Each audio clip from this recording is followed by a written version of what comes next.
Ya, nama saya Imam Budiharto. Ya, dulu awal mula terbentuknya bisnis itu gimana, Mas? untuk awal mula bisnis ini itu dulu awalnya itu mungkin sekitar tahun 2019. Dulu awalnya pas COVID, karena dulu saya kuliah online, jadi saya iseng-iseng aja,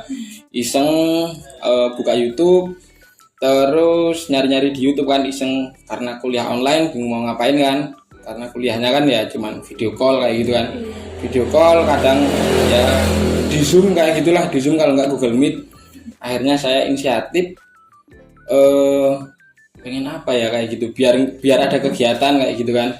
Akhirnya saya iseng-iseng nyari sablon aja kayak gitu. Terus saya belajar full dari awal dari YouTube. Saya nggak ada skill nyablon sama sekali, nggak ada kenalan tukang sablon, jadi full dari YouTube. Jadi kalau ada teman-teman yang bilang nggak bisa, itu bagi saya nggak ada yang nggak bisa, karena saya belajar dari YouTube aja akhirnya bisa jadi seperti ini kayak gitu. Itu sebelumnya ada temen yang bareng gitu, rekan kerja atau gimana? Dulu awal saya nyablon itu saya sama mas buku, tapi sekarang karena dia ngajar jadi guru, akhirnya saya sekarang jalan sendiri. Dan itu tadi yang barusan lihat itu yang bantu saya biasanya kayak gitu. Biasanya kalau kegiatan di sini itu ada apa sih? Untuk kegiatan di sini tuh kita melayani segala bentuk jasa yang berhubungan dengan kain, mulai dari kaos, kemeja, jaket, dan segala macam lah, intinya yang dari kain kayak gitu. Bisa jahit tok atau jahit plus sablon, bordir kayak gitu, kita melayani semua gitu. Berarti pernah nggak Mas kayak nerima klien yang memproduksi borongan banyak, jumlahnya banyak? Pernah. Berapa basis? Untuk borongan banyak itu kemarin dari KPU Purworejo itu ada 700 piece itu untuk borongan saya sendiri. Kalau untuk jobdesk kawan itu saya bantu kawan, ibaratnya kayak gitu ya. Kemarin pernah pas Pilpres itu kawan saya dapat 20.000, dan itu kita kerjakan beberapa vendor sih yang ngerjain bareng-bareng kayak gitu. Dalam jangka waktunya berapa Mas? 20.000 2 minggu. Ya. Ya karena tapi garape kita bareng-bareng, jadi nggak di sini di tempat teman saya, karena ini kan meja sablonnya cuma 14 papan. Kalau di tempat teman saya itu 120 papan. Jadi kita ngerjainnya di situ, kita joinan 2 minggu ya alhamdulillah kekejar 20.000 kaos di lembur 2 shift. Itu orderan paling besar, tapi bukan orderan saya. Kalau untuk orderan saya itu paling besar yaitu tadi 700, dan itu jangkanya 2 minggu juga, karena kan di sini yang jahit cuma sedikit, jadi 24 jam kan yang sendiri yang bikin 20.000 itu 24 jam. oh 700 piece itu enggak ya, jam kerja wajar selama 2 minggu.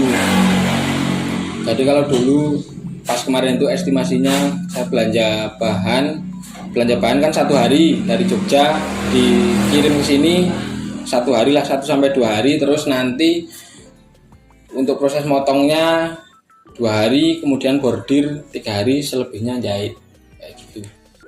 2 minggu alhamdulillah juga kekejar itu. Buat jumlah karyawannya biasanya ada di sini berapa Mas? Untuk jumlah karyawannya totalnya ada tukang jahit 2, tukang potong 1, bantu saya nyablon 1, 4 berarti 4 ya. Itu udah dari awal apa ada pekerja yang ganti dari awal adanya? Oh dari awal ini, oh ya, jadi gini, dulu itu sempat ganti-ganti, yang terutama yang tukang nyablon, karena tujuan saya ini, tujuan berdirinya sablonan ini sebenarnya untuk pemberdayaan aja sih, pemberdayaan lingkungan sekitar sih kalau saya. Jadi tujuan saya ini kan yang kerja kan orang-orang sini semua, orang-orang lingkungan sekitar, nggak ada yang kita ambil dari luar. Karena tujuan saya itu pengen memberdayakan masyarakat sekitar, teman-teman saya dulu. Ibaratnya kalau saya bisa selangkah lebih maju, saya pengen teman saya juga ikut selangkah lebih maju, seperti itu untuk tujuan dari berdirinya usaha ini. Itu. Kalau Mas itu misalnya selama punya usaha ini tuh pernah kendala nggak, misalnya pas punya pesanan berapa kekejar deadline terus kendala aduh ini misalnya bahannya habis atau apa gitu, pernah nggak? Sering. Sering. Jadi kendala itu macam-macam, Mas. Pertama kita dari kendala dari tokonya, misalnya kita ngejar deadline, ngejar waktu, ndelalah di tokonya stoknya habis. Itu kendala yang nggak bisa kita antisipasi karena dari sumber toko. Jadi kan saya kan kalau belanja itu masih bahan gulungan, roll-rollan kayak gitu. Nah itu kalau dari tokonya udah habis, ya wis, opsinya paling kita cari toko lain. Kalaupun ada, kalau nggak ada ya mau nggak mau kita harus nunggu. Itu kalau kendala yang bukan dari kita, kendala eksternal lah kayak gitu. Kalau kendala internal itu biasanya ngejar deadline ya terpaksa. Itu yang di belakang itu kan ibu-ibu, nah itu terpaksa harus lembur kayak gitu. Itu untuk kendala, salah satu kendalanya. Kendala yang lain itu misalnya ada minus di sablonannya kayak gitu. Itu salah satu kendala ketika kita dikejar deadline, sablonnya kurang perfect, itu kendala. Nah itu kita juga harus berpikir cepat. Maksudnya kalau masih bisa diperbaiki ya diperbaiki, kalau memang udah parah kita ganti. Jadi sebisa mungkin untuk barang yang kita keluarkan itu output dari produk kita itu harus maksimal, harus bagus maksimal seperti itu. Nanti biasanya kalau ada minus-minusnya langsung kita ganti yang baru kayak gitu. Nah ini kan usaha ini kan dari 2019 ya Mas. Iya.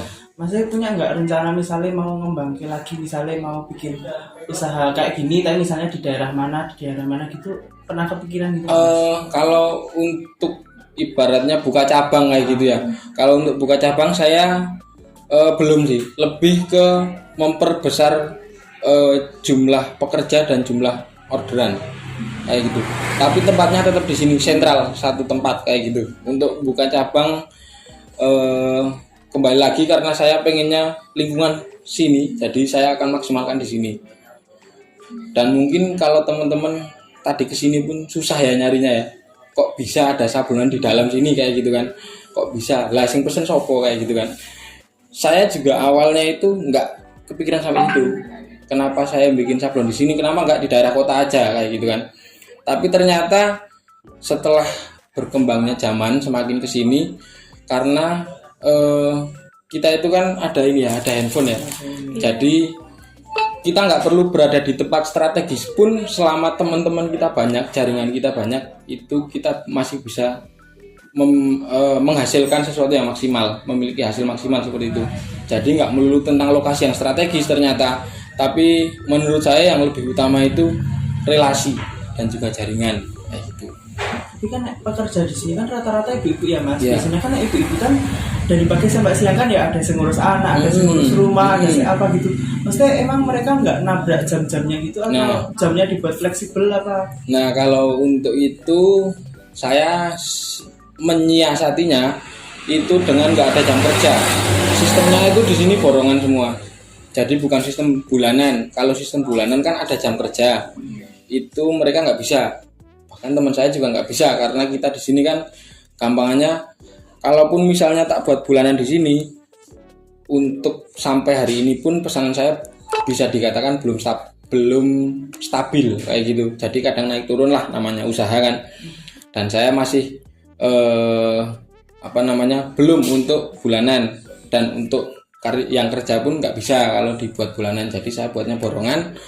Jadi kami sistemnya misal ada pesanan 3 hari jadi, ya wis pokoknya dalam jangka waktu 3 hari harus jadi, mau dikerjakan jam berapapun fleksibel, terserah yang jahit, terserah yang nyablon kayak gitu. Tapi jam kerjanya misalnya tetap sekali kerja dapat borongan gitu, tetap sehari misalnya 8 jam kerja atau misalnya selesainya apa gimana? Lebih ke ini, tergantung jadwal dari yang jahit. Misalnya kan yang jahit misalnya, aduh sesuk ono kumpulan nih anak sekolah ambil rapot misalnya, ya wis gimana caranya hari ini bisa selesai, atau misalnya ya nanti dilanjut malam kayak gitu. Jadi untuk waktunya itu lebih fleksibel karena mengingat mereka kan sudah berumah tangga dan jadi ibu rumah tangga juga, tanggungannya banyak, tugasnya juga banyak. Jadi saya lebih ke fleksibilitas waktu sih seperti itu. Berarti Nek, masnya itu ngerekrut ibu-ibunya ini tuh maksudnya nawarinnya ke ibu-ibu yang ayo bu yang mau aja atau maksudnya apa gimana? Kebetulan itu dulu pernah kerja di garmen jadi penjahit. Nah itu saya rekrut dan kebetulan itu bule saya. Itu bule saya kayak gitu. Kebetulan mereka berdua itu yang jahit kan 2. Itu mereka jebolan garmen. Jadi dulu pernah pernah jahit yang dengan mesin jahit pabrik kayak gitu.